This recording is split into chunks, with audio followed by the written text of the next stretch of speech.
देखो ये अपना एमपी सेट का 2024 का पेपर है।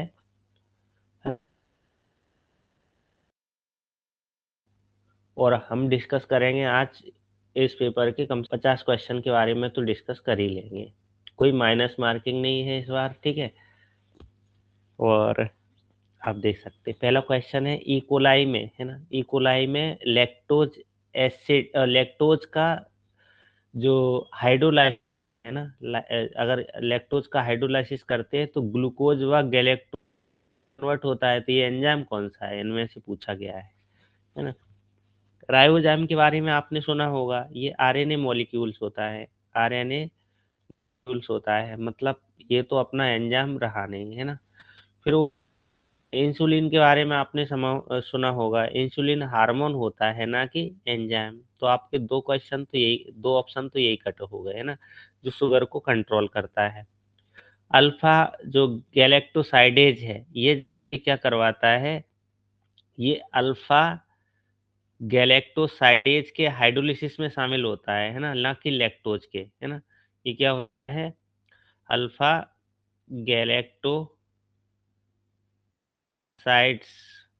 के हाइड्रोलिसिस में होता है, ना कि बचा ऑप्शन, तो इसका राइट आंसर हो जाता है बीटा गैलेक्टोसाइडेज। यही क्या करता है, ये जनरली क्या करता है एंजाइम को, ये एंजाइम क्या करता है, लैक्टोज के बीटा ग्लाइकोसिडिक बॉन्ड को तोड़ देता है ना। किस तोड़ देता है, बीटा ग्लाइकोसिडिक बॉन्ड को तोड़ देता है ना। और यहाँ पर अपन को ये चीजें मिल जाती हैं, ग्लूकोज और गैलेक्टोज। नेक्स्ट है अंतरावस्था में केंद्रक के निकट पाई जाने वाली संरचना के लिए सेंट्रोसोम शब्द किसने, देखो ये तो ऐसे ही कर दिया, बस अपन को यहाँ से क्वेश्चन था, सेंट्रोसोम शब्द किसने, देखो पोर्टर ने आपको पढ़ा होगा, पोर्टर ने क्या बताया था, एंडोसोम के बारे में बताया था, मतलब अपना ये आंसर है नहीं। फिर इसने डी ड्यूब ने आपको कल ही मैंने बताया था, इन्होंने लाइसोसोम के बारे में बताया था, लाइसोसोम के बारे में बताया, मतलब अपना ऑप्शन ये भी नहीं है। फिर अपन ने बोला था कि क्लाउड ने सेल फ्रैक्शनेशन के बारे में बताया था, है ना, ये भी अपना आंसर नहीं है, तो अपना राइट आंसर हो जाता है ये, है ना। इन्होंने ही सबसे पहले क्या दिया था, सेंट्रोसोम शब्द दिया था।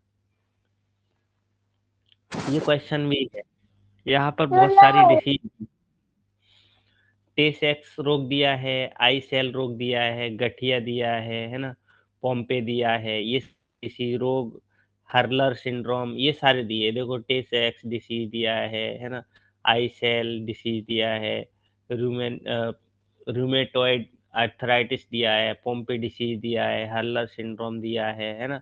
और ये पूछ रहा है कि ये जितनी भी डिसीज है ह्यूमन में किसके माल फंक्शन के कारण होती है, यानी कौन सा फंक्शन करना काम प्रॉपरली काम करे तो फिर किसके कारण हो जाती है। तो मैं आपको बता देता हूँ यहाँ पर कि देखो पेरोक्सिसोम अपन प्लांट के केस में देखते हैं, जो क्या करते हैं, फैटी एसिड का ब्रेकडाउन करते हैं, मैंने आपको बताया ही था, है ना, फैटी एसिड का ब्रेकडाउन करते हैं और H2O2 बनाते हैं, H2O2 बनाते हैं, H2O2 मेटाबॉलिज्म में शामिल होते हैं, ऐसा बोल सकते हैं। ग्लाइऑक्सिसोम क्या होते हैं, ये विशेष पेरोक्सिसोम है जो प्लांट्स के सीड में होते हैं, है ना, प्लांट्स के सीड में होते हैं। और फिर अपने पास ये हार्मोन, हार्मोन क्या होते हैं, मैसेंजर होते हैं, है ना, केमिकल मैसेंजर होते हैं, केमिकल मैसेंजर होते हैं। बचा अपने पास एक ही ऑप्शन, लाइसोसोम।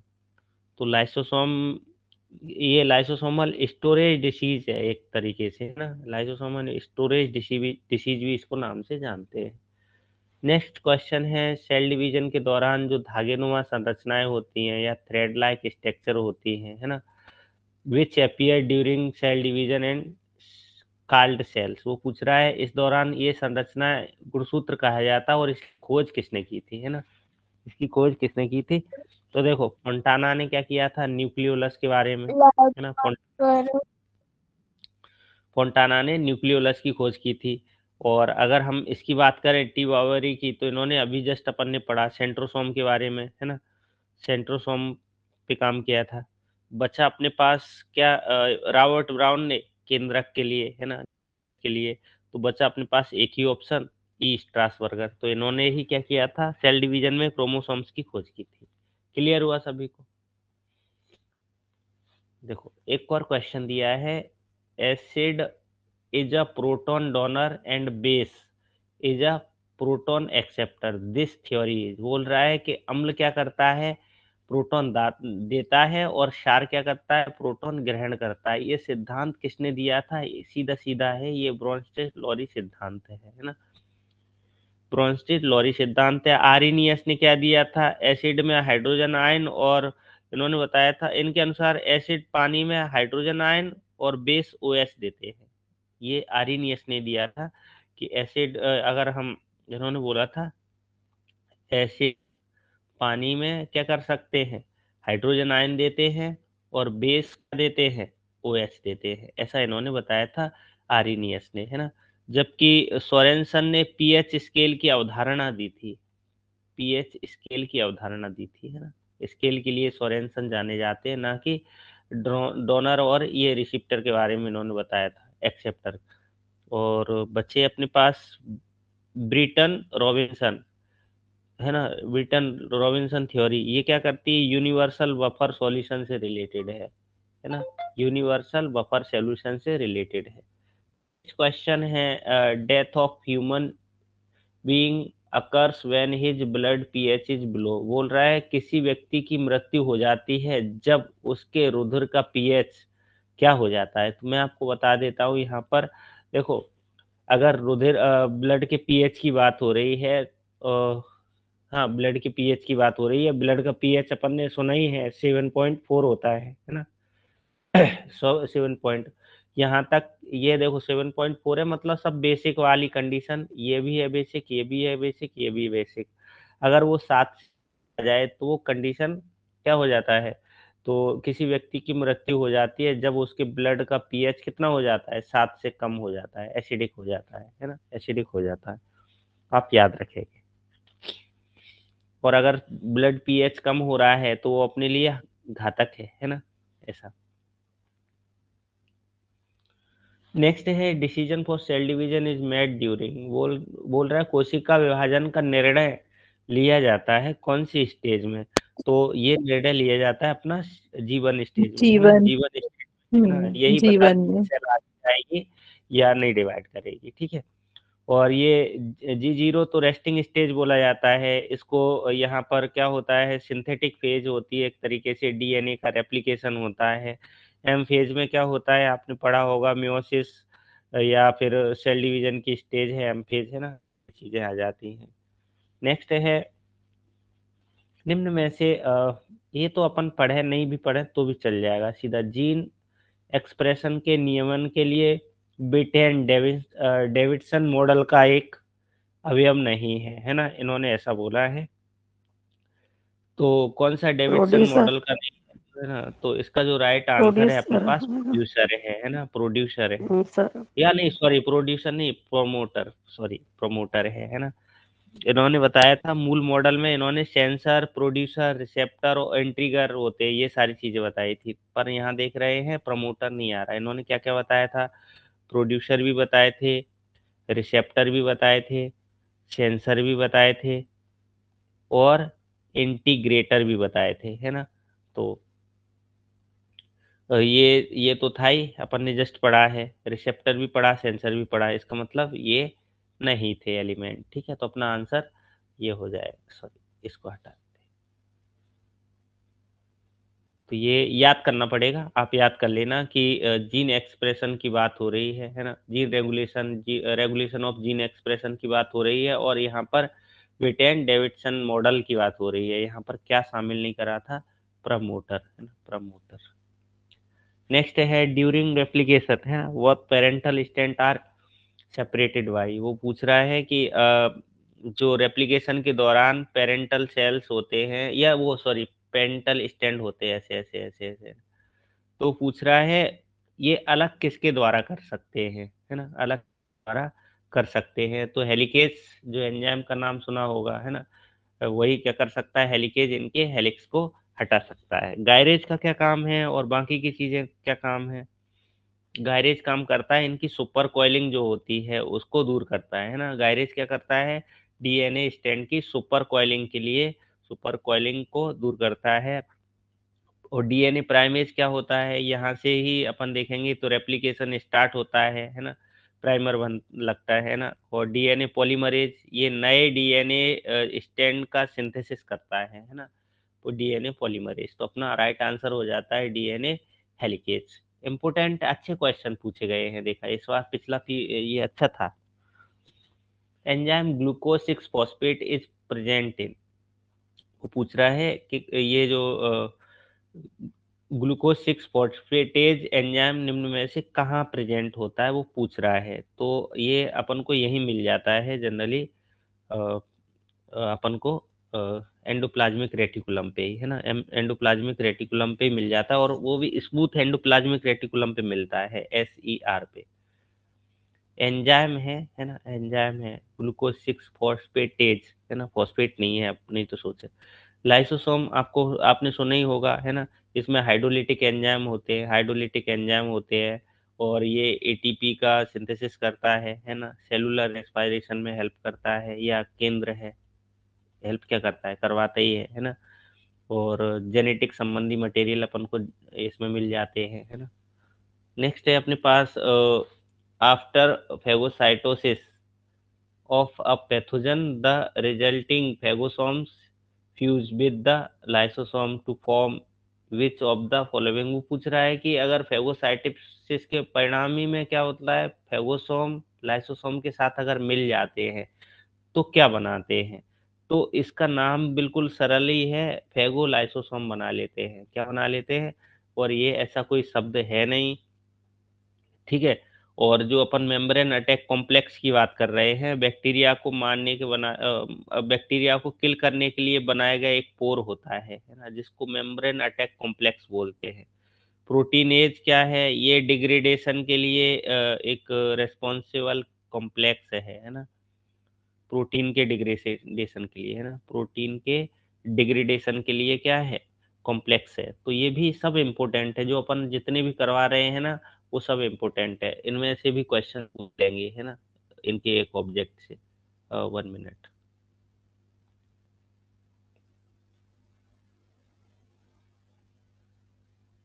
एक एक मिनट। वो पूछ रहा है निम्न में से कौन सा मार्ग, है ना, या पाथवे कंप्लीमेंट प्रणाली द्वारा, है ना, कंप्लीमेंट सिस्टम द्वारा एक्टिव नहीं होता है, वो ऐसा पूछ रहा है ना। तो ये ये अपन ने पढ़ा हुआ तो नहीं है, लेकिन हाँ, अपन इसके आंसर को बता सकते हैं कि जो पथ होता है ना, alternative pathway involving spontaneous hydrolysis, ये क्या करता है, ये एक्चुअल में ये होता है, जो रोगाणु होते हैं या माइक्रोब्स होते हैं, ये माइक्रोब्स की सतह पे ऑटोमेटिकली क्या हो जाते हैं, एक्टिव हो जाते हैं, है ना। जबकि यहाँ पर पूछ रहा है कौन सा नहीं है ना, ये एक्टिव हो रहा है ना।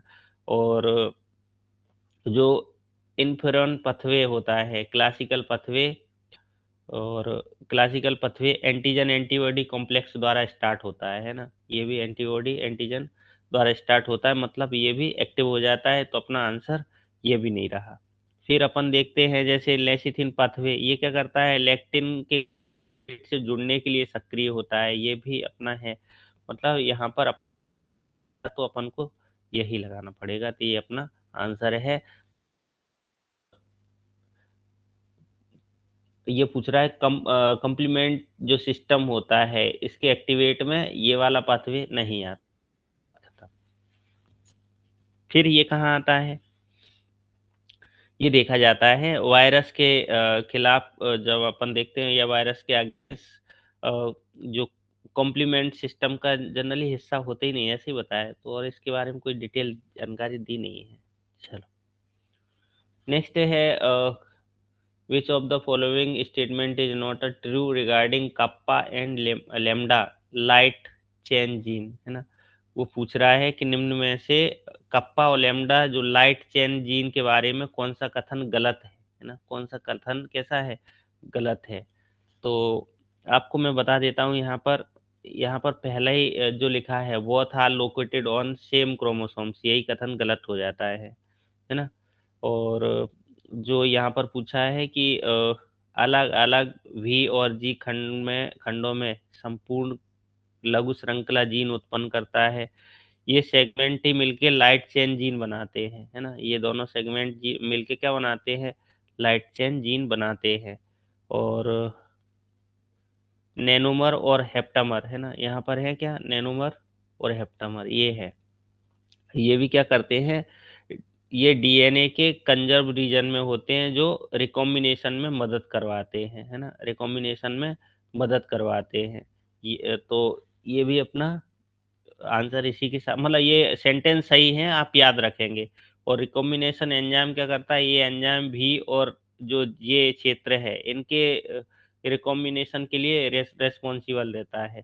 तो अपने ये ऑप्शन सही है किस केस के लिए, अगर वो पूछ रहा है कि कप्पा और लेमडा लाइट चेन के लिए।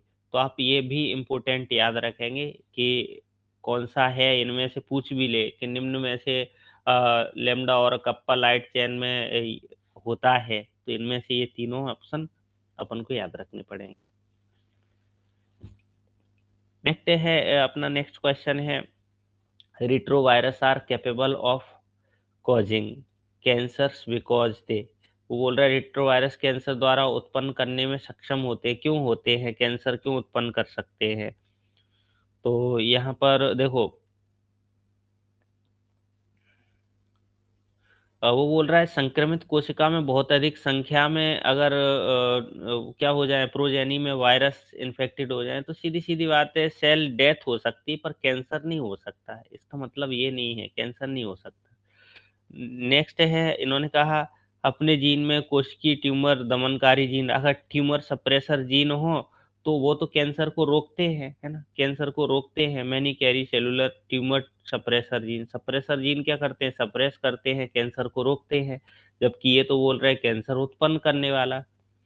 फिर अगला है पोल जीन, है ना, पोल जीन के बारे में दिया है। ये क्या करते हैं, रेप्लिकेशन के लिए रेस्पॉन्सिबल होते हैं, है ना, पोल जीन किसके लिए, रेप्लिकेशन के लिए रेस्पॉन्सिबल होते हैं, लेकिन कैंसर के लिए नहीं होते। इसका मतलब है अपने पास ये एक बचा ऑन्कोजीन आ गया, इसका मतलब प्रोटो ऑन्कोजीन ही इसके लिए रहता है, ये कैंसर के लिए रहता है ना। नेक्स्ट,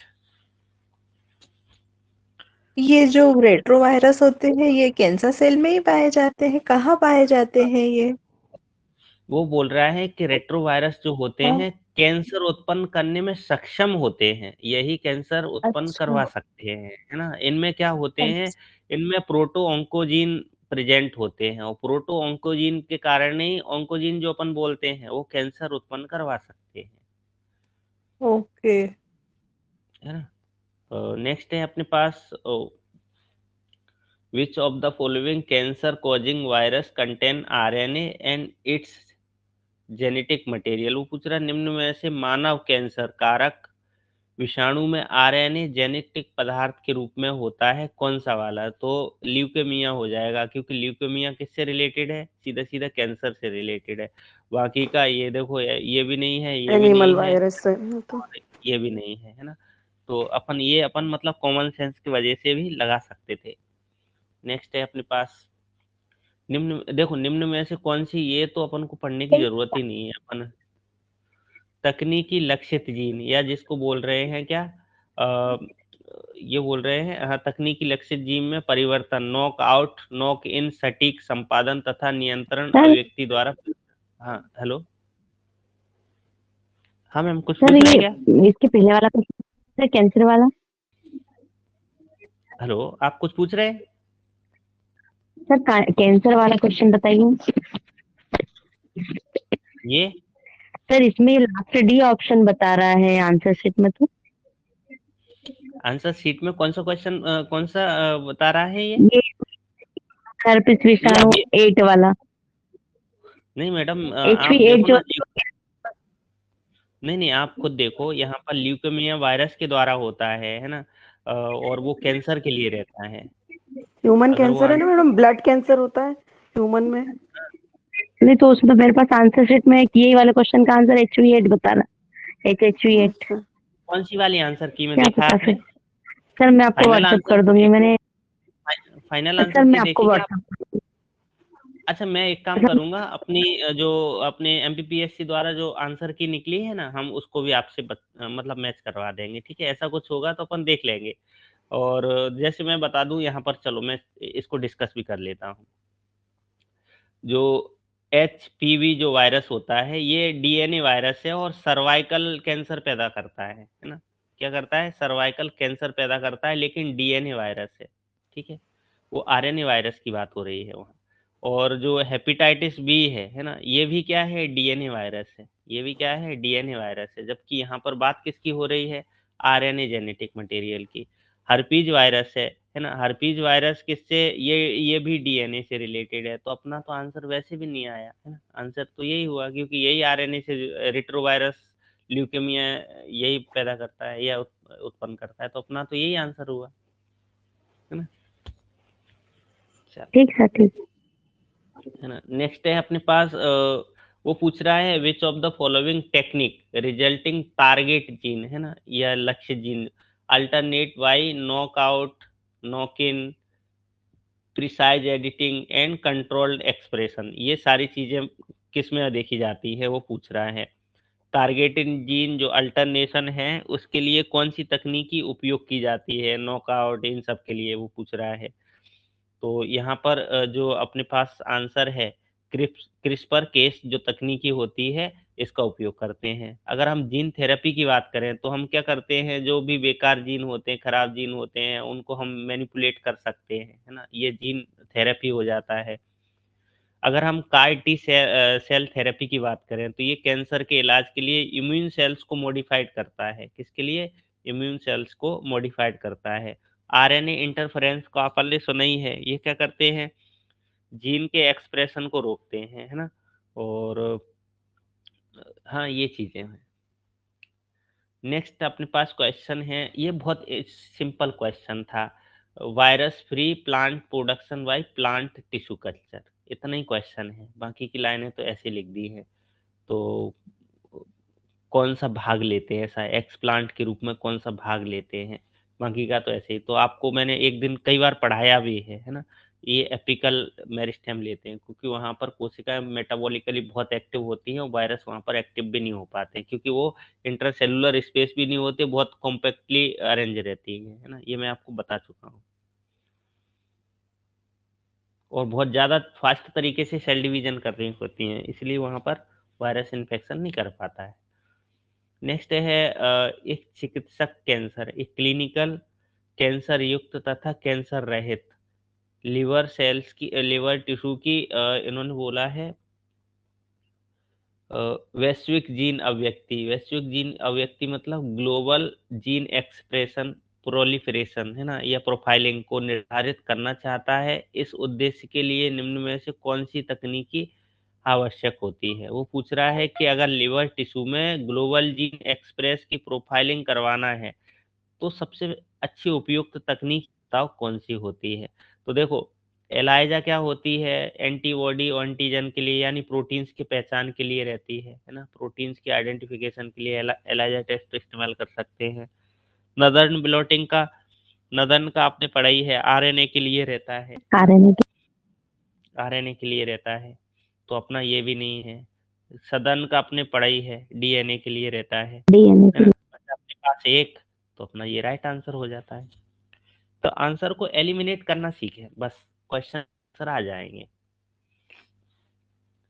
नेक्स्ट है, निम्न में से कौन सा प्राथमिक प्रतिरक्षा और अभाव रोग नहीं है ना? वो पूछ रहा है निम्न में से कौन सा विच of the following is not a primary immune deficiency syndrome, है ना? ये पूछ रहा है निम्न में से कौन सा प्राइमरी इम्यून डिफिशियंसी सिंड्रोम नहीं है। देखो, मैं आपको बता देता हूँ, ये स्किड जो होता है, ये एक जेनेटिक डिसऑर्डर है और ये जन्मजात बीमारी है ना? तो ये इसी से रिलेटेड है ना? तो मतलब ये तो है प्रतिरक्षा इन्होंने क्या बोला है? Immune deficiency syndrome disease, not नहीं है, एट ये से तो आएगा क्या है ना? इसमें? है ना, हाँ 8 आ जाएगा, क्योंकि ये जन्मजात थोड़ी होती है, ये हाँ एक्वायर्ड होती है, एक्वायर्ड होती है ना। इम्यून, हाँ एक्वायर्ड इम्यून डिसऑर्डर। और जो होता है ये भी एक जेनेटिक डिसऑर्डर है, जहाँ पर क्या हो जाता है MHC, है ना, MHC क्या हो जाती है, प्रोटीन्स की कमी हो जाती है। और जो वास है यहाँ पर, है ना, यहाँ पर एक्स लिंक जेनेटिक डिसीज है ना, एस लिंक जेनेटिक, इनसे भी क्वेश्चन आ जाएंगे मैडम, तो ये भी अपन याद रखेंगे। नेक्स्ट क्वेश्चन, इन्होंने क्वेश्चन बहुत बड़े बड़े बना दिए हैं। टी सेल्स के बारे में निम्न में से कौन सा कथन गलत है ना, गलत है, कौन सा कथन गलत है। तो यहाँ पर अपन को बताना है कथन, बोला टी सेल्स MHC सेकेंड के संवाद TCH, मतलब साइट, देखो सीधी सीधी बात है ये, टी सेल्स, ये जो क्वेश्चन पूछ रहा है, टी सेल्स का MCH सेकेंड के साथ अगर वो इंटरेक्शन करवाता है ना, तो टी सेल्स क्या करती है, साइटोकाइनिन बनाने के लिए इनके साथ रिएक्शन कर सकती है, साइटोकाइनिन लिखा है ना, तो कर सकती है, मतलब ये सही है। वो पूछ रहा है दूसरे नंबर पे, ये बोल रहा है कि TH1 और TH2, है ना, TH2 और TH1 जो है ना, इमेच्योर टी सेल्स, इन्हीं दो प्रकारों, मतलब ये सोच लो, ये जो अनडिफरेंशिएट टी सेल्स है, ये दो कोशिकाओं में इजीली से इन्हीं कोशिकाओं में डिवाइड करती है या डिफरेंशिएट करवाती है ना। ये बात भी बिल्कुल सही है, इन्होंने कहा कि अनडिफरेंशिएट जो टी सेल्स है में डिफरेंशिएट होती है फर्स्ट और सेकंड, तो ये बात भी बिल्कुल सही हो। तीसरे नंबर पे वो बोल रहा है कि TH1 सेल्स है, ये मैक्रोफेज में अपना कंट्रीब्यूशन निभाती है, जबकि T2 कोशिकाएं बीटा सेल्स के लिए क्या करती है, एंटीबॉडी प्रोडक्शन का काम करती हैं, ये बात भी बिल्कुल सही है। मतलब बचा अपने पास कौन सा क्वेश्चन का, ये वाला, ये क्या कर रहे हैं, TH1 तथा TH2 कोशिकाएं कोशिका मध्यस्थ और जो ये बोल रहे हैं एंटीबॉडी प्रतिरक्षा को सक्रिय नहीं करती, अपन ने अभी तो पढ़ा है, उत्तेजित कर रही हैं, इसका मतलब है ये अपना आंसर है ना, ये इसमें ये गलत कथन हो जाएगा टी सेल्स के बारे में, है ना। नेक्स्ट है अपने पास, ये देखो क्वेश्चन आते रहते, फिर आ गया कि नर्वस सिस्टम किससे बना है ना, नर्वस सिस्टम किससे बना है, एंडोडर्मिस, एक्टोडर्मिस, मीजोडर्मिस, सभी से। तो आपको बताया था एक्टोडर्म से क्या क्या बनता है, मस्तिष्क बनता है, बाहरी तंत्रिका तंत्र बनता है ना, ये सब एक्टोडर्म से बनते हैं। मीजोडर्म से क्या बनता है, मसल्स बनते हैं, सर्कुलेटरी सिस्टम बनता है, मसल्स बनते हैं, सर्कुलेटरी सिस्टम बनता है। एंडोडर्म का भाग सा होता है डाइजेस्टिव सिस्टम, है ना, डाइजेस्टिव सिस्टम। तो कुछ ये भी आप याद रखेंगे, क्वेश्चन यहाँ से एक आता है। नेक्स्ट क्वेश्चन है, in plant tissue culture what does the term organogenesis mean, मतलब बोल रहा है ऑर्गेनोजेनेसिस का मतलब क्या होता है, सीधा सीधा है formation of root and shoot. इसी को कैलस कल्चर में क्या बोल देते हैं, ऑर्गेनोजेनेसिस, क्योंकि ऑर्गन बन गए, है ना।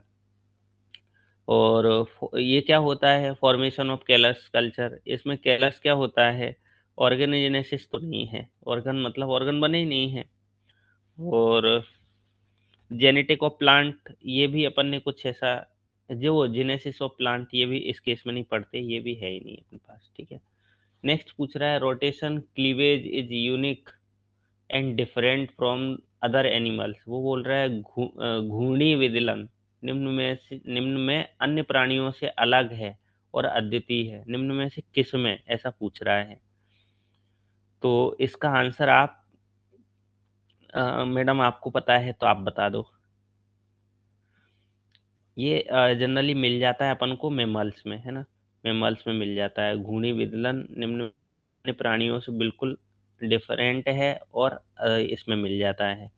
बाकी का जैसे एम्फीबिया है, तो यहाँ पर क्या होता है, रेडियल क्लीवेज होता है, तो इस केस में ऐसी चीज़ें कुछ नहीं मिलती हैं। प्रोटोस्टोम में है, इसमें स्पाइरल क्लीवेज मिलता है ना। और जो मेमल्स होता है इसमें रोटेशनल क्लीवेज देखा जाता है। एकाइनोडर्मिस में रेडियल क्लीवेज मिल जाता है, तो अपना आंसर कौन सा हो जाता है, ये भी रेडियल मिलता है, तो अपना आंसर हो जाता है स्तनधारी, ठीक है। नेक्स्ट क्वेश्चन पूछ रहा है कि एक सीक्वेंस बताना है, बोल रहा है कि सही सीक्वेंस क्या है ना। तो आप आप में से कोई बताना चाहे तो बता दे।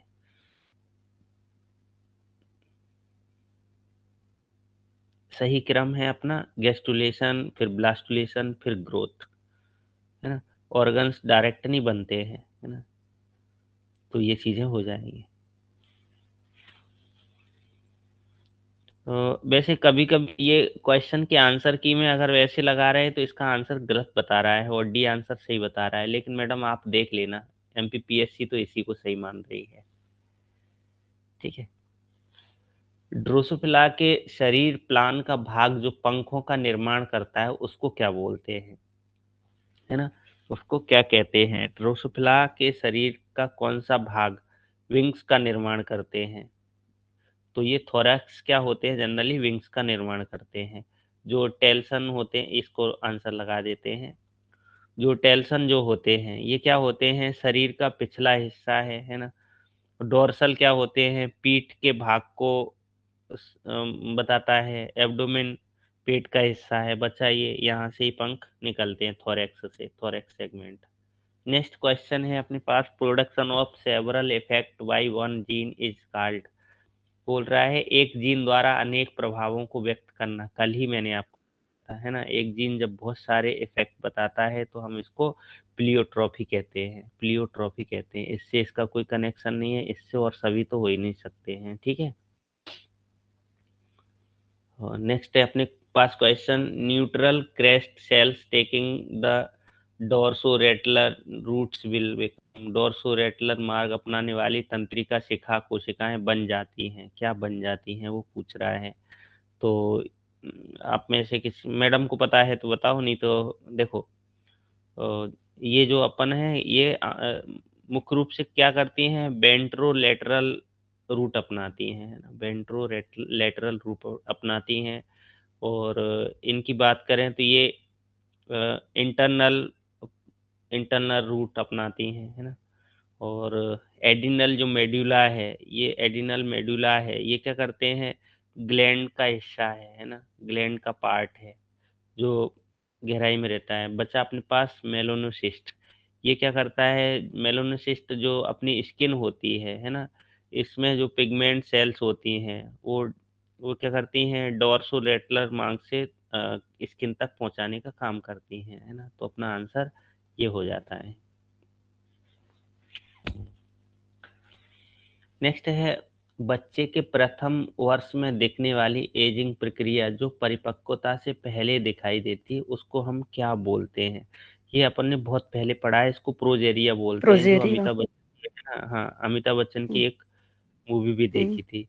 ऑटोजेरिया, इसमें क्या होता है, ये एक मतलब इससे रिलेटेड तो नहीं है, सीधा सीधा है ना। और ये भी एजिंग के लिए है, इसमें तो कुछ है ही नहीं, ये तो है ही नहीं, है ना, अपना आंसर आ ही गया। बहुत अच्छा पेपर था पिछली बार, पता नहीं कहाँ गलती हुई।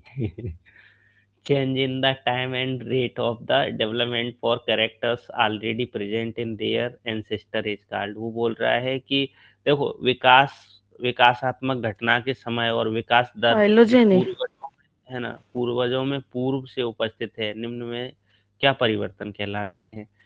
तो हम यहाँ फाइलोजेनी। पर बता देते हैं इसको, नहीं फाइलोजेनी तो नहीं बोलते हैं इसको, हेटेरोकॉमी, हेटेरोकॉमी। नहीं, इसको हेटेरोक्रोनी बोला जाता है। अच्छा, देखो, परिवर्तन बोला पूर्व से। नियोटोनी में क्या होता है, ये जब वयस्क, इसमें क्या होता है नियोटोनी में, तब होता है जब वयस्क में लार्वा के लक्षण दिख जाए, है ना। एडल्ट में भी अपन को लार्वा के अगर सिम्टम्स लक्षण दिख जाए तो। ओडोंटोजेनी में एक इन्होंने बताया कि इसमें किसी एक इंडिविजुअल के जीव का अगर अपन एवोल्यूशनरी हिस्ट्री निकाल रहे हैं तो उसको ओडोंटोजेनी बोलते हैं।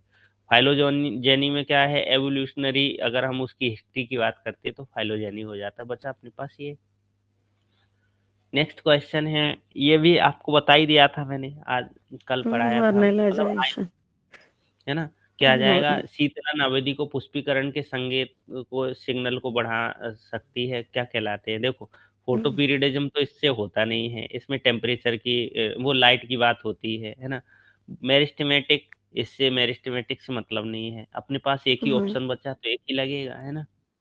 नेक्स्ट क्वेश्चन है, कौन सा जल विटामिन जल में घुलनशील है। ये तो अपन ने पढ़ाई है ADAK, है ना, AD नहीं क्या बोलते हैं, ई की ADK, ADE के ठीक है। ये फ्लूइड सॉल्यूबल बी रहती है। कॉम्प्लेक्स बाकी बी BC ये कॉम्प्लेक्स है ना, आ जाती है। नेक्स्ट अपने पास क्वेश्चन है, उनमें से कौन सा कथन कैरोटीनॉइड्स के बारे में सही नहीं है ना, सही नहीं है कैरोटीनॉइड्स के बारे में। देखो अपन ने देखा है होते हैं, आपको पता ही होगा, ये एसेसरी होते ही हैं, सहायक ले जाते हैं, है ना। और ये नारंगी रंग के भी होते हैं, ये बात भी बिल्कुल सही है, केराटिन और जेंथिल दोनों शामिल होते हैं, बिल्कुल सही बात है ना। और वो पूछ रहा है टमाटर के फलों में, गाजर की जड़ों में अपन को केराटिन मिलता है, ये बात भी सही है। पर ये बोल रहे हैं कि 500 से 600, क्योंकि ये आमतौर पे कितने रहते हैं, 400 से 500 ब्लू लाइट को, है ना, 550 से 600 नहीं, 400 से 500 ब्लू लाइट को एब्जॉर्ब करते हैं। ये भी क्वेश्चन याद रखें। नेक्स्ट ये क्वेश्चन भी आ गया, निम्न में से कौन सा कथन प्रकाश शोषण के लिए सही नहीं है। C2 बिल्कुल सही बात है।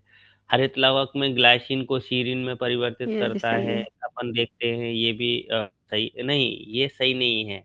एक्चुअल में क्या हम्म, होता है, ग्लाइसिन टू से क्लोरोप्लास्ट में बनता है, ये गलत है, क्योंकि ये माइटोकॉन्ड्रिया में होता है, ना कि क्लोरोप्लास्ट में, है ना, क्योंकि तीनों अंगक भाग लेते हैं, तो ये नहीं ये सही तीनों रहेगा, आएगा पेपर। है ना। यहाँ पर तीनों है, हरित लवक, पेरोक्सिसोम, ये ये सही है। तीनों होते हैं, बिल्कुल सही बात है। इस क्रिया में हाइड्रोजन पेरोक्साइड बनता है, ये भी बिल्कुल सही बात है ना, एंजाइम द्वारा नष्ट है। तो यहाँ पर अपना ऑप्शन यही हो जाता है, अपन ने गलत, मतलब अपन जल्दी में कर देते हैं गलत, बनते हैं लेकिन दूसरे ऑर्गेनेल्स में बनते हैं। नेक्स्ट है, निम्नलिखित किस प्रक्रिया के अंतिम उत्पाद के रूप में एथिल अल्कोहल का निर्माण होता है। आपको ये तो पता ही होगा, फर्मेंट की प्रोसेस में होता है, क्योंकि ग्लाइकोलिसिस में ग्लूकोज से पायरुविक एसिड बनता है। साइट्रिक एसिड में अपन पढ़ते हैं, साइट्रिक एसिड में क्या बनता है, CO2 मुक्त होती है ना, और कुछ एनर्जी भी बनती है कल। और ग्लाइकोलेट का है कि इसमें ये फोटो फास्फोरिलेशन से रिलेटेड है, तो अपना बचा ही है, ठीक है। मतलब आप थोड़ा सा इसको वो कर सकते हैं तो मजा। हाँ ठीक है, ये क्वेश्चन भी है, कल ही मैंने पढ़ाया था। कार्बनिक अम्लों के लिए श्वसन गुणांक कितना होता है, मोर देन 1 होता है ना, मोर देन 1 होता है, ये पढ़ाया था ना मैंने। एक किसका होता है, कार्बोहाइड्रेट का होता है, एक से कम फेट का होता है, प्रोटीन का होता है ना। जीरो, जीरो तो मतलब अपन ने, जीरो इस केस में तो अपन ने सुना नहीं है ना, वो उसमें पढ़ते हैं जीरो पिटिक में, नहीं नहीं नहीं, जीरो का नहीं सुना अपन ने, जीरो का नहीं सुना, वो तो अलग चीज है। निम्न में से कौन सा एथाइलिन जैव संश्लेषण का प्राथमिक अग्रदूत है, मैसेंजर पूछ, प्रीकर्सर ऑफ एथिलीन बायोसिंथेसिस। किसका पूछ रहा है, एथाइलिन का पूछ रहा है, तो ये अपन ने पढ़ा है, और आप चाहो तो इसको बता सकते हैं, मिथियोनिन, एथिलीन मिथियोनिन। ट्रिप्टोफैन किसका है, ऑक्जिन का है, ट्रिप्टोफैन किसका है, ऑक्जिन का है ना। मेवोलिनिक एसिड या कोरिन बोलते हैं, जो किसका है, जिब्रेलिन का है ना, जिब्रेलिन के केस में देखते हैं। इसमें टर्पीन्स भी टर्पीन्स है ना, ये भी चीजें होती हैं। आइसोप्रीन नहीं, आइसोपेंटाइल है ना, आइसोपेंटाइल पायरोफॉस्फेट, ये क्या करते हैं, आइसोप्रीनोइड्स के सेगमेंट हैं, क्या है, आइसोप्रीनोइड के सेगमेंट है, ये चीजें नहीं। तो अपना राइट आंसर ये हो जाता है। अब देखो क्वेश्चन पूछा है, निम्न में से कौन सा सुमेलित नहीं है। अपन ने देखा सीड, जो एपिकल डोमिनेंस ये शो करता है, बिल्कुल सही बात है। अपन ने बोल्टिंग इफेक्ट साइटोकाइनिन नहीं देखा है, पहले चलो ये भी देख लेते हैं। फलों को पकाने का काम इसका है, बिल्कुल सही है। और अगर सेनेसेंस में डिले करवाता है साइटोकाइनिन, अपन देखते हैं, ये भी बिल्कुल सही बात है। बोल्टिंग किसके द्वारा होता है, जिब्रेलिन के द्वारा होता है, ना कि इसके। जब अपन ने देखा नोड इंटरनोड जो गन्ने में रहते हैं ऐसे ऐसे पास पास, तो अगर हम इसमें जिब्रेलिन दे देंगे तो इनके इंटरनोड के बीच की दूरी बढ़ जाती है, जिसको अपन बोल्टिंग इफेक्ट कहते हैं। तो अपना राइट आंसर ये हो जाता है। नेक्स्ट क्वेश्चन है, 1 मिनट, हाँ ठीक है। निम्न में से कौन सा कथन फाइटोक्रोम के बारे में सही नहीं है? फाइटोक्रोम के बारे में ये पूछ रहा है, कौन सा कथन बिल्कुल सही नहीं है? ये 2 रूपों में होता है, बिल्कुल सही बात है। पीआर और पीएफआर दोनों में रहता है। ये एक बड़ा द्विक प्रोटीन है या डाइमेरिक है? बिल्कुल डाइमेरिक है ना? तो अपना ये भी हो जाता है। वो पूछ रहा है कि पोलर एमाइनो एसिड का निम्न अनुपात एवं जल में घुलनशील होता है, ऐसा तो अपन ने कहाँ पढ़ा है? पीएफआर रूप जो होता है, ये बोल रहा है लॉन्ग डे के लिए रहता है और पुष्पन को, बिल्कुल सही बात है ना? पीएफआर क्या करता है? लॉन्ग डे प्लांट्स के लिए रहता है और फ्लावरिंग को इंड्यूस्ड करवाता है ना? तो बचा अपने पास ये ऑप्शन, ये अपना राइट ऑप्शन हो जाता है रॉन्ग के केस में। दैनिक या पर डे मुक्त चलने वाली रिदम सामान्यतः क्या कहलाती है, ऐसा बोलेंगे। तो ये तो मैडम बता सकते हैं ना? इसको सर्किडियन रिदम्स बोलते हैं, अपन ने पढ़ा होगा। ये ज्वारीय रिदम्स अपन ज्वार भाटा से रिलेटेड है, यहाँ तो इनका कोई कनेक्शन हो नहीं। लूनर लूनर रिदम्स चंद्रमा से रिलेटेड है ना? और एनुअल रिदम्स वार्षिक जो चक्र होते हैं, एनुअल साइकिल, इनसे रिलेटेड है, तो अपना ये हो जाएगा। सरल क्वेश्चन है वैसे देखा जाए तो। निम्न में से कौन सा कथन टर्पीन के केस में सही नहीं है? टर्पीन्स के केस में सही नहीं है, वो ये पूछ रहा है। तो मैं आपको बता देता हूँ, टर्पीन्स क्या करते हैं, प्लांट्स को मतलब ये रक्षा करने की भूमिका निभाते हैं, ये बात भी सही है। पायरिथ्रिन मोनोटर्पिनॉइड है, अ, ये भी सही है ना? ये क्या होते हैं, विशिष्ट प्रकार के पायरेथ्रिन है और ये मोनोटर्पिन होते हैं, है ना? और ये टर्पिनॉइड सामान्यतः रेजिन नलिकाओं, ये सब जगह जमा हो जाते हैं, ये भी बिल्कुल सही बात है। आपको ये फैक्ट याद करने पड़ेंगे, है ना? पर ये गलत है कि सभी टर्पीन ट्रिप्टोफैन द्वारा बायोसिंथेसिस होते हैं। जहाँ पर भी सभी लगा हो, कभी-कभी ऐसे केस में एक्सेप्शन केवल लगा हो, तो क्वेश्चन मतलब मैंने नेट के केस में पढ़ा है, तो उनको गलत ही मानते हैं। नेक्स्ट है सही विकल्प चुनिए। सही विकल्प चुनना है। हाँ, ठीक है। वो पूछ रहा है, रक्त है बिना लिम्फोसाइट के, ब्लड बिना लिम्फोसाइट के है क्या? सही विकल्प चुनना है। ये गलत है, बिना लिम्फोसाइट का कैसे ब्लड बन जाएगा, है ना? फिर वो बोल रहा है रक्त में आरबीसी होती हैं, डब्ल्यूबीसी होती हैं, प्लाज्मा होती है, प्लेटलेट्स होती है। ये बात तो बिल्कुल मेरे को सही लग रही है, आपने भी पढ़ी होगी। फिर देखते हैं, लसिका में प्लाज्मा, आरबीसी और डब्ल्यूबीसी होती है, प्लेटलेट्स कहाँ गए, है ना? सीरम में रक्त और फाइब्रिनोजन होता है ना? सीरम में क्या होता है, सीरम और प्लाज्मा है जिसमें क्लोटिंग फैक्टर नहीं होते, है ना? ये बोल रहा है होता है ना? तो ये भी अपना गलत हो जाएगा, मतलब अपना राइट आंसर ये है। निम्न में से किसको हृदय का प्राकृतिक पेस मेकर कहते हैं? ये पिछली बार भी बताया था। Which of the following is known as a natural pacemaker of heart? तो ये भी मैंने आपको बताया था। ऐसे नोड को बोलते हैं, ऐसे नोड को बोलते हैं, साइनो एट्रियल नोड को कहा जाता है। पुरकिंजे क्या होते हैं, ये इलेक्ट्रिक इम्पल्स को पूरे वेंट्रिकल में फैलाने का काम करते हैं, है ना? और बंडल ऑफ हिस क्या होते हैं, ये इम्पल्स को एबी नोड के नीचे से ऊपर की ओर ले जाते हैं, है ना? और एट्रियोवेंट्रिकुलर नोड का क्या काम होता है, ये इम्पल्स को थोड़ा क्या करते हैं, डिले का काम करते हैं, डिले करवाते हैं। नेक्स्ट है, देखो मैंने उस दिन बोला भी था, लोचदार उपास्थि या elastic cartilage that cover the opening of larynx during swallowing is a called. वो बोल रहा है लोचदार उपास्थि जो स्वर यंत्र के छिद्र को निगलने के समय ढकती है, उसको क्या बोलते हैं? ये तो आपने पढ़ा ही होगा, इसको एपिग्लोटिस बोला जाता है, एपिग्लोटिस कहते हैं। ठीक है। नेक्स्ट है, तृतीयक निलय गुहा या third ventricle is cavity of the, क्या होती है इनमें से?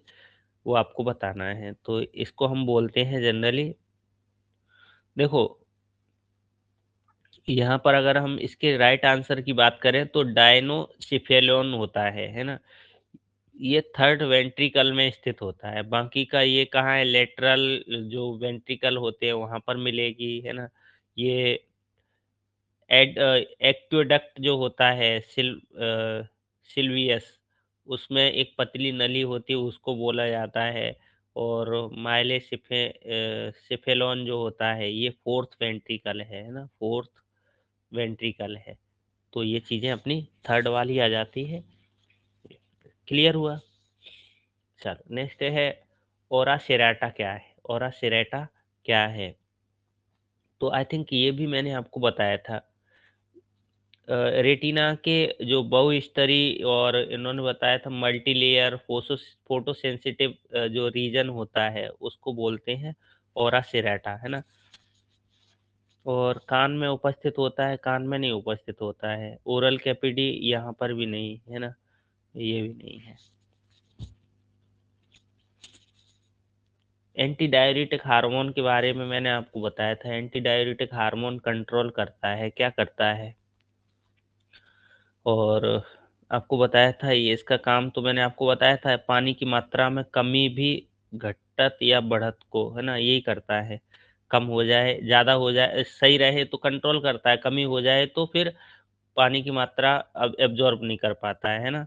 और बाकी के केस में अपन ने ये एल्डोस्टेरोन हार्मोन कंट्रोल करता है इसको, है ना, सोडियम के लेवल को। और इसका कोई डायरेक्ट कनेक्शन नहीं है एडीएच से। पोटेशियम लेवल किडनी के द्वारा, है ना, किडनी के द्वारा कंट्रोल होता है। बाकी का अपना राइट आंसर यही है। नेक्स्ट नेक्स्ट क्वेश्चन है, निम्न में से कौन से हार्मोन आमाशयिक रस के स्रावण के लिए आवश्यक होते हैं? Which of the following hormone is are necessary for the secretion of gastric juice? देखो इसमें वैसे तो आंसर गैस्ट्रिन दिया है ना, गैस्ट्रिन दिया है। पर ऐसा मैंने एक जगह पढ़ा है कि इनमें सब चीज़ों सारे हार्मोन्स आ जाते हैं, पर अपने पीएससी ने यही दिया है तो अपन को यही लगाना है। क्योंकि ये न्यूरोट्रांसमीटर है ना, ये क्या है, एक न्यूरोट्रांसमीटर है ना? जो सीक्रेशन का काम करता है। पर भी हिस्टामिन जो पेट की कोशिकाएँ जो होती हैं, एसिड के सीक्रेशन के लिए वो उसको एक्सप्रेस करता है। तो ये पेट से रिलेटेड तो आ रही है, इसलिए आल आ जाना चाहिए, लेकिन अपने पीएससी ने गैस्ट्रिन को सही माना है।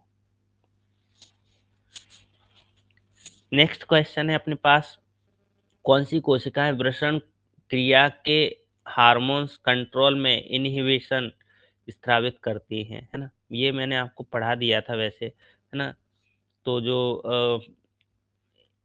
सस्टेंटाकुलर कोशिकाएँ होती हैं, इन्हें ही सर्टोली सेल भी बोलते हैं। क्या बोलते हैं? Sertoli cells. यही एफएसएच को कंट्रोल करने के लिए इन्हिबिन करने के लिए क्या करती हैं? इन्हिबिन छोड़ती हैं ना, जो इन्हिबिन की बात हो रही है ये एफएसएच को कंट्रोल करने के लिए, है ना? और यहाँ पर अगर बात करें स्पर्मेटोजेनेसिस सेल्स, ये क्या करती हैं? स्पर्म सेल्स का निर्माण करती हैं, है ना? एंटी पिट्यूटरी ग्लैंड्स, ये कहाँ होती हैं? मस्तिष्क की ग्रंथियाँ हैं जो एफएसएच और एलएच बनाती हैं, है ना? और इंटरस्टिशियल एंडोक्राइनोसाइट्स, ये क्या करती हैं? लीडिंग सेल्स हैं जो टेस्टोस्टेरोन बनाती हैं, है ना? लीडिंग सेल्स हैं जो टेस्टोस्टेरोन बनाती हैं। तो अपना राइट आंसर, हाँ ठीक है। प्रोस्टेट कैंसर किस प्रोटियोलिटिक एंजाइम के कारण होता है, ये पूछ रहा है। तो देखो प्रोस्टाग्लैंडिन ये क्या है, एक तरीके का लिपिड है ना, जो स्वेलिंग और इनके लिए, इन्फ्लामेशन के लिए या मतलब हाँ इसके लिए रहता है। तो ये तो है नहीं अपने पास। दूसरा वो बोल रहा है एसिड फॉस्फेट, है ना? एसिड फॉस्फेट क्या करता है? ये प्रोस्टेट हेल्थ मार्कर है ना, प्रोस्टेट का एक हेल्थ मार्कर बोला जाता है। और इंटरल्यूकिन्स ये क्या होते हैं? इम्यून सिस्टम के ऐसा बोल सकते हैं, अ, मार्कर हैं, है ना?